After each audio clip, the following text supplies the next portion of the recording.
Hi, everyone. Today we are talking about resilience, and joining me for this discussion is experienced actuary Janice Jones. Janice is a non-executive director, a consultant, and an actuary with significant experience in the financial services sector. After starting her career at AMP, her actuarial career now spans more than 30 years, and she has been involved in a wide range of activities, such as providing advice to companies, trustees, and government, as well as managing people, projects, and budgets. Janice is a fellow of the Institute of Actuaries, a graduate of the Australian Institute of Company Directors, and holds a range of professional qualifications and memberships. So today, Janice is talking to us about a topic that affects us all, resilience. Janice, welcome. Thanks for joining us. Hi, Julia. Thank you for having me. So, Janice, let's start by talking about what prompted this conversation. Why is the idea of resilience so important to you? What prompted this conversation with you was a LinkedIn conversation I was following about people using creative activities to rebuild and recharge their batteries. And to my mind, that is building your own resilience. It fits with what I think about resilience because you don't get born with resilience. You have to recognize what your levels are, build them up because they'll be depleted through work and family commitments. And it's really important that you keep on top of it because if you don't, you will end up unwell, feeling burned out. And those are experiences that, that I've been through, and I'm sure most people have been through. Absolutely. And myself included. I think, no one is immune to having these periods of burnout through our lives. But I think part of it's, knowing how to spot it and what to do about it. So looking forward to hearing a bit about your story and what you've learnt from that today as well. So I understand that you had an experience of burnout quite early in your actuarial career. Can you tell us a little bit about that and what happened? Sure. So there's been a bit of press about burnout lately, but it's not a 21st century concept. So right early in my career, so in the early 90s, as you say, I was a young actuary. I was still studying my fellowship subjects. I was working and living in Sydney at the time. And I thought, hey, it's pretty normal to do 4 fellowship subjects in 2 years, 4. get promoted, run a team of 14 people, work on the first computer-based database at AMP, if you like, a PC-based database. It was called Paradox, very similar to Access. It was 2 of us at AMP that knew how to use it. Everyone else was still on the old green screen mainframes. I was doing that. I was living in a tiny flat. I counted back and we had 30 people stay with us over 2 years in that flat. Half our income was going on rent. I'm sure that's a familiar story to many young people today. But this was all quite normal. This amount of social and personal and work and study was just seemed to me quite normal. And then one day I just woke up and literally couldn't get out of bed. And when questioned by my partner about what's wrong with me, I just burst into tears and cried for the whole day. And I really shocked myself because I think of myself as being calm and collected and well organized. And I couldn't understand what was happening to me in that moment. And at the time, I just literally could not understand what was happening, what was wrong with me.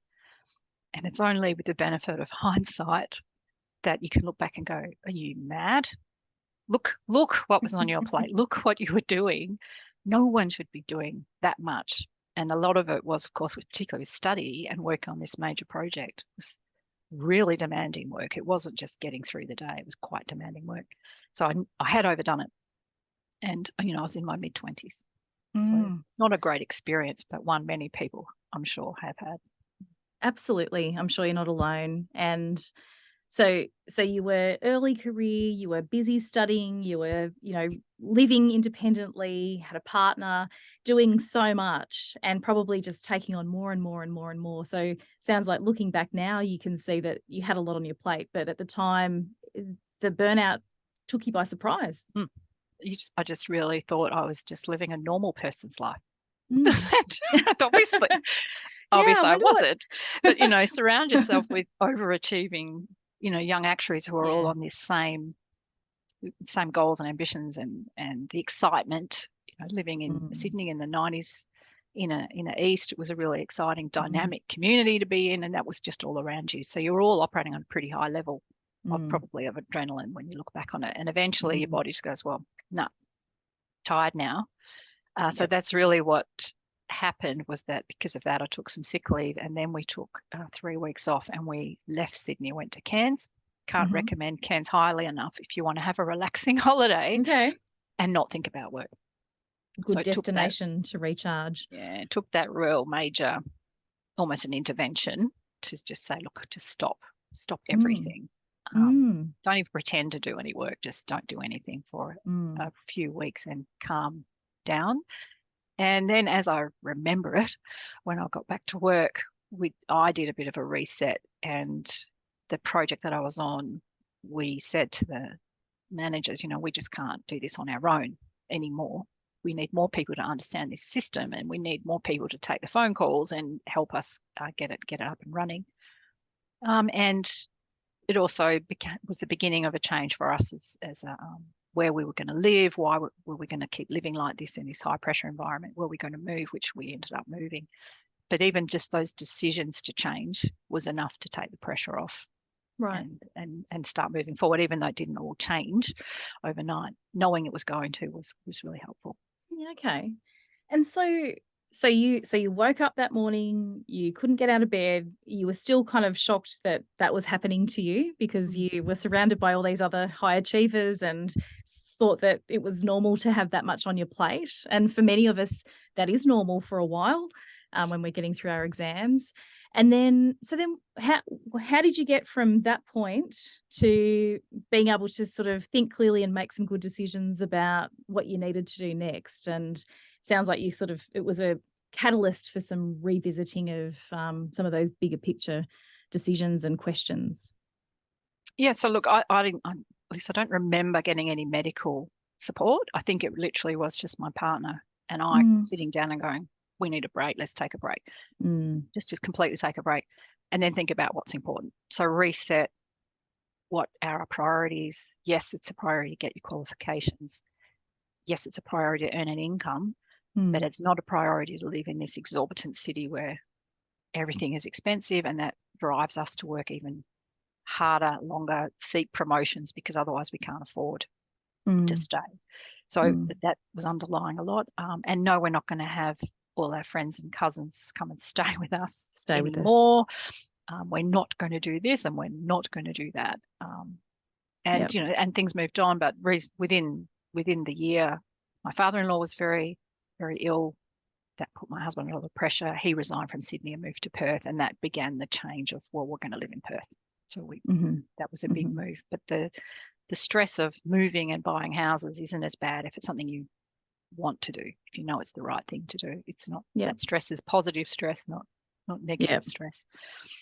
If it's something that you're consciously deciding.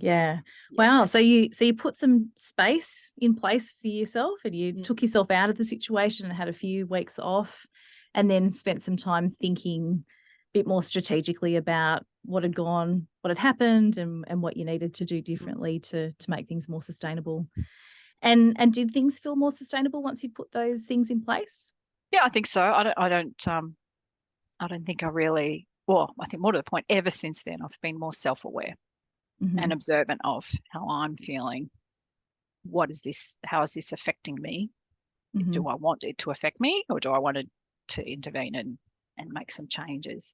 Since then, you're still going to have times where it's loading up. And you've just got to be more self-aware about how to manage it sooner. So noticing it, noticing that things aren't going right, or that you need to take some action. Yeah, or even that you're just feeling agitated. So you might feel like everything's going really well, but when you think, well, gee, I don't know, I'm drinking a lot of wine on a Friday night, or I have a lot of coffee to get through the day. I'm jumpy, I'm not sleeping well. There's, signs that you're agitated, that you're not comfortable, but might not be able to pin why that is, but at least be observant that there's something going on here, and what am I anxious about? Yep. Is it this, that, or the other thing? Yeah. So actually just noticing those anxious feelings, or that agitation to start with, because sometimes you can just get used to pushing through those things, especially when you're surrounded by other people doing the same sorts of things and you think, oh, this must just be normal. That word normal again. Everyone says the same thing when I'm busy. That's how right. are you? I'm busy is, the classic answer in a consulting firm. True. It's perceived as a positive statement to say I'm busy, because it means I'm earning income, I'm the important. firm's doing well, my team's successful. But eventually that I'm busy becomes I'm overly busy. You need to be conscious of when that is. Yeah, that's right. So, okay, so even though this one took you by surprise at this point, it sounds like you took some really good practical steps to reset and to make some different decisions, and that one of the learnings from that is to sort of recognize when the wheels are starting to fall off, so to speak. Has that kind of burnout type episode ever happened again? Like, was that just a one-off for you? That extremeness of physically not being able to function was a one-off. Mentally, I've definitely had times when I've gone, this is just too much. And often that's been an external event. So looking back, I was alive and working for September 11. I was working for a New York-based company. I had a close friend living in New York who worked in a building adjacent to those towers, not in that building, fortunately. Wow. I had a family member living with us in our home, had 2 children under 5. I can remember hearing it on the news, waking up, the family, the adults, watching on the news, then realizing the kids couldn't see it on the news, then thinking, well, what's going to happen at work today? I had a tree of reporting lines that ended up in New York. In New York, wow. So that's a big event, and even then the consequences of that flowing through the business that I worked for didn't really have a lot of impact on us in little old Perth, but the tenor of the culture of that business was obviously quite seriously affected by that. So that just adds a whole layer of stress. There's really not a lot you can do about it. So it's a case of recognizing it and thinking, well, what can I control? What can't I control? How can I help them without exhausting myself, and try and keep the general level of anxiety low enough that you can still function really well. So that would be one time. Another time was more immediate for me for work was the GFC. Well, in Australia, it was a financial crisis, but globally, it was actually a recession. For those, what that meant working in super consulting was that investment portfolios of my clients, collapsing in value. Super funds technically insolvent. It's the only time I've had to write to APRA and advise them that a client fund was technically insolvent. Approaching the employer for immediate top-up funding. So and that employer obviously had their own problems with the GFC.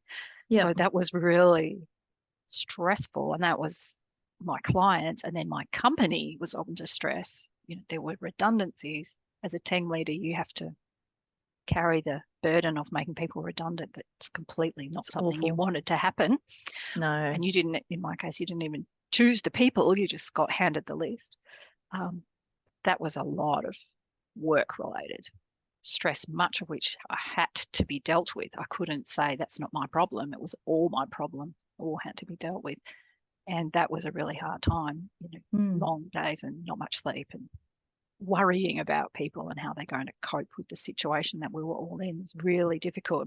One of the worst aspects, I think, of being a team leader or a client manager is when what you're doing, what they're doing, you're all in it together, but nothing's going the way anybody wants it to go. It's very difficult. Nothing's going well. And it's difficult to be the calm and collected person in the middle of that sort of storm that's going on. But if you're not, you really aren't doing your job properly as the team leader or the project manager. As a team leader, I guess everyone's looking to you. They're looking to you for cues. They're looking to you for guidance or reassurance, or you're setting the tone, really. Yet at the same time, you're carrying all of this burden and stress and worry and extra challenge that you're having to deal with as well. That's right. So I'm trying to think how I got through that. I think we were all in it together. People were very kind to each other in the main, both clients to suppliers. us two investment managers who were clearly, I knew individuals who managed investment portfolios and how bad they felt about the performance of some of their assets. So we were all as kind to each other as we could be. There wasn't a lot of, well, not that I recall, blaming or no one was suing everyone. It was just a case of trying to deal with what was in front of us as the best way we could until we got out the other side. That was my experience, but I wouldn't want to go through that again. But you'll have times like that, and I think what helped me was that earlier experience. So I knew it could. Well, you've got to look after yourself. If you're doing, it's not a bad thing to be doing things for yourself, even in the middle of these tough times, because if you don't, you won't physically make it through it. And what did that look like for you, Janice? What was it that you did differently, having learnt from that first experience? Was there anything GFC? I'm trying to think what I was doing in the GFC, but I know probably what I do now. And what for the last 5 or so years now is that I've got back into music and performance of music and rehearsing with the band and performing with the band. And what do you play? For the band, saxophone and clarinet. Amazing. Not at the same time. Saxophone or clarinet, I should say. So we're just a little 4-piece jazz band, but the rehearsal space, for example, was 2 hours or 3 hours a week. You can't think about work while you're playing a musical instrument and listening to other people play at the same time, so you can work as a team. You just can't do it. So it gives your brain complete break. It's working, but it's just working on something completely different. And I think, we talked about this. Someone else might find that in long distance swimming or art, or even gaming, dare I say it, where you're actually intent on something else completely, not family problems, not work problems, not, I hate the commute. It's just thinking about one task and focusing on it. And I think that really helps your brain. I really do. Get that deep rest so that when it has to turn itself back to, right, how are we going to get this fund solvent again? It's fresh. You're in a good frame of mind. You can look at that problem, deal with it without having that really high level of anxiety at the same time. Yeah. So for you, it was about having something that completely absorbed your brain. It was something else that you couldn't think about work. You couldn't think about all the things that were there that were worrying you and the challenges and stresses that you had to deal with, but to just be able to focus on your music and focus on what your band was doing and whether you were all in time and what the next bar was and what the next note was and whether you were playing the right instrument. Exactly. Music is a really powerful way to recharge, and it's interesting. I find so many people have different perspectives because we are also different as humans, but what works for us to recharge, that some people want to do nothing. Some people need to do something active, sometimes people need to do something musical or absorbing, as you've described as well. And I know I'm not one to sort of, I like to be busy. So I'm more of an active rest kind of person. And it sounds like,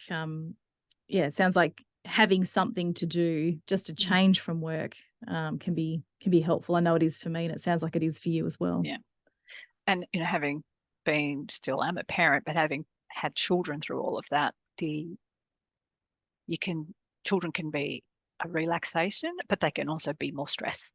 Yep. So you've got to think about your family too and make sure that your family life is as reasonably well organized as it can be, so that everything carries on without you having to think about it too much. So that when something blows up with one of your children, you've got the resources to deal with it, rather than just see it as another straw on you, of the problems of parenting. It's actually better to see parenting in a positive way, all the good things about it, have it all working as smoothly as possible. Yep. And then when someone comes home from school with a major incident, it's like, okay, I'm ready for this. I can help us through this. You've got bandwidth for that. Instead of going, oh my God, and just, completely not knowing how to handle it. Yeah. Are there certain things that you found helpful to have in place to ensure that smooth ticking? I know your children are now grown. Pretty solid routine. Their father, my husband, and I pretty much carry the same equal load with parenting, but so it was a case, and we'll both mostly work part-time. So it was a case of being super organized about who did what on what day, which child was where, and no, none of us do anything on a Friday night. We all just come home and be together. That's just, no one accepts anything for a Friday night because we're all tired by then. Things like that, having a good support network, and this is true of work as well as family. You need to have a really solid babysitter or a friend that you can call on to help you out when you can't get to pick someone up from somewhere. And at work, you need at least a few people, I think, that you can ring and say, look, I really can't finish this or come in today. Can you step in and give me some support? Some backup, some plan B. Yeah, even if it's just, can you go and explain to everyone what's going on right now for me so that they understand I'm not going to be able to finish it, or can you finish it for me? It's good to have that. And that teamwork can see you through lots of unexpected challenges, as well as some of the more day-to-day stresses as well. That's right. It's good. And everyone would know it's so much better to work in a team where people are supportive of each other to the best of their own capacities. One big thing I believe in is, people do the best they can with what they've got. Don't ask more of them than they can do, but expect that they will do the best they can. That everybody is trying to do the best they can. So don't look for the negatives, but don't ask more of people than they can do. I think about some of the support staff I worked with over the years, way back from in the day when we had typing pools, right up to to now, where you might have a HR manager that you rely on to support you manage your team. Now, they only know so much. They can only do so much. So don't ask more of them than that, and then they'll always deliver. That's a good approach to have. That is a good approach to have, and a sustainable approach as well, not just for you, but for your team as well. And these sorts of things often go both ways too. So if you set those expectations, then people around you also have those same expectations too, and it can create a very positive culture, very good working environment. So you've talked about your experiences of high stress, whether it was because you were kind of doing what everyone else was doing and what many of us do, when we're starting out in our careers and doing a lot of work and study and a lot of life at the same time. You've talked about what it was like later on when you had some external stresses that were impacting your day-to-day work and unexpectedly and in a quite time-sensitive way. What are some of the other tools and strategies that you use to sustain your resilience now? You've talked about your music.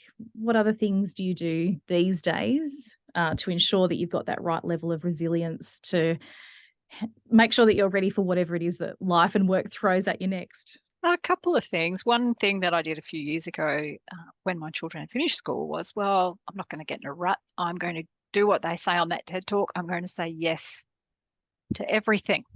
Wow. And see what happens to me, see what happens to my life, or the way. And what did happen? Well, I went to a lot of things. Like I got invited. We all do get invited to go to a lot of things, and it was like, well, you normally say, I'm not really interested in, I don't know, the ballet. I'm not going to go, but I just said yes. So I saw a lot of really interesting fringe festival shows. Let's put it that way. Did a bit of travel to places I wouldn't maybe have ordinarily gone. I got onto a board that I wouldn't have otherwise accepted. Probably I would have been too anxious about it, and I said, I'm just going to do it. So I spent about a year saying yes to things, and then I realized that my life was out of control. And then I said yes to too many things. You'd taken on too much. So the next skill is just say no, but be selective about when you say no. Think about what you should say no to, and then back yourself. Just don't do it. So if you get asked to go on yet another school P&C committee, just say no. And if you get asked to run again for a role that you might have, you just say no. And you don't have to explain yourself to people. And I think most of us like to please and we like to be helpful. So if someone says, look, it would be really great if you could run for that committee position again. You've been treasurer, can you be treasurer again for another 3 years? You go, no. You don't have to say because of anything. You can just say no. You can just say no. You don't have to explain and soften. That's not an easy thing for many of us to do. You don't have to solve the other person's problem. either. You can just say Mm. no. And if you've got an idea that could help, well, maybe give them, why don't you try so and so? She's been really helpful to me. You could ask her, but you can just say no. You're going to come to this family reunion? No. Are you going to come to the year 12 reunion? Nope. Oh, really? It'll be great. No, I really don't want to see all those Definitely people no. again. But it is quite okay to say no. Yep. So a member of the family asks if they can borrow something or a car or a loan. No, you can just say no. And you don't have to give an explanation. Sometimes you might want to manage a long-term, relationship. But at the Relationship. end of the day, it's quite a good skill to practice is to say no. And I'd have to say, I do observe in my colleagues my age across a range of different sectors by temperament. Some of them are very yes people, giving. They know they have a set of skills that are really valuable, and anyone that asks for them, they say yes because no one else can do this. I'll do it. And then they burn out. So Yep. the skill they haven't learned yet, even now in their 50s, is I can only do so much. And after that, it's counterproductive. If I keep saying yes, I'll actually fail at possibly everything I'm doing. If I just said no to those last couple of things, I would do very well at everything else. So it is a skill. So yeah, I've swung from too many yeses to too many no's. Too many And now I no's. think I'm probably back in a good place. Yeah, and that's an important skill to have, though, to be able to say no. And yeah, like your way of just saying no without having to feel like you have to give a reason or or solve the other person's problem. And I guess as you progress in your career and you do add so many skills and tools to your toolkit, there are lots of things that you could do. And I guess shifting that mindset from I should say yes because I can do this to, well, I can choose to say yes or I can choose to say no. Just because I can do it doesn't mean I have to do it. Yeah, just because exactly. I'm capable doesn't mean I must say yes. So there are other people that can do that. Yeah. That's a really great tool. One. That's a new skill. The other one that I've used a lot since COVID, because I picked this up during COVID from some source, is this idea of what I can control. And the image is 3 concentric circles and you're in the center. So everything in that center circle is directly under your own control. So you have to make a choice about what you're going to do about those things. The next circle is your circle of influence. So can I make a difference to something by what I might do by example or by influencing another person or asking another person, can I make a difference? And then the third circle is your circle of concern, but you've actually got very little or no control. So during COVID, people were getting worked up about what other people were doing. Not everyone at the supermarket, they were fighting over the toilet paper. Yeah, well, so what?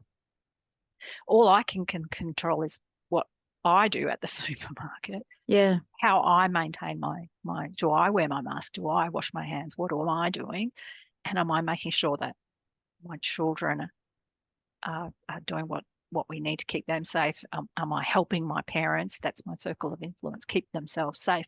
But in terms of the slightly crazy people at Coles, not even inside my area of concern, actually. That's their own problem.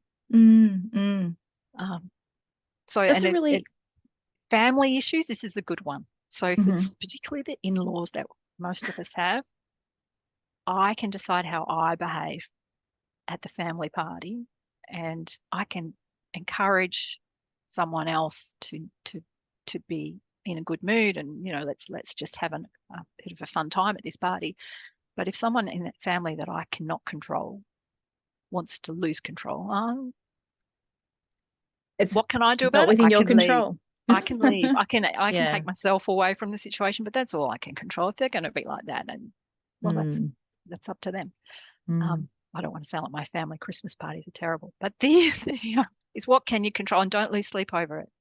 And I think even the GFC is an example of that. You can get really worked up about all these terrible things that were happening in the economy and investment markets, but ultimately there was nothing I could do about it. Yeah. And it's just trying to just step back and say, well, I can't lose sleep over it. I just have to think about my investment portfolio. Am I happy with what I'm doing? Now I'm talking about my client's investment portfolio. Have I given them the best possible advice in the circumstances? But what they do with that advice, that's out of my control. Just, right. Don't lose sleep over it. Yep. That's a good way of thinking about it. Keeping it in perspective. Yeah. And some things are out of your control. Right now, of course, it's all carbon emissions and focus on climate. I can't make Chevron do or do not something. But if I'm passionate about helping protect the environment, I might invest some of my cash in an organization that does have an influence on a world scale, or influences politicians or influences companies through its actions. And if I give them $100 and everybody else did, that could actually be quite effective. That's my little bit of control. But ultimately, I can't lose sleep over what those big oil and gas companies are doing. I can only help a little bit. Yep. But I can control what sort of energy I run my household on. Yes. And how much waste I produce.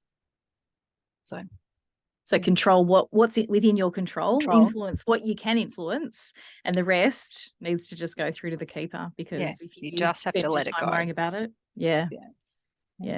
That's really good advice, Janice. So just to wrap up then today, we've talked about a lot of things today. We've talked about your experience and what you've learned from it, and some of the tools and strategies and techniques that you use to look after your resilience now.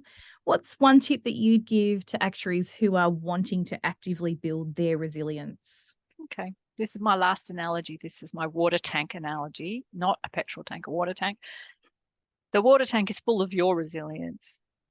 It has to be replenished by rainfall, by things that build your resilience. And that will be the people around you saying nice things to you, giving you support, recognizing your achievements. Those things make you feel better about yourself. That's building your resilience back up. And the tap at the bottom of the tank is all the things you spend your resilience on. So you use up your resilience by working really hard, by helping other people, by managing and projects or doing work. All of that is taking from your tank. So you should be self-aware. Is there as much coming in as there is going out? Have I left the tap on by mistake and it's just wasted? I'm wasting my resilience. Have I said yes to too many things? Do I need to actually limit what goes out through the tap at the bottom?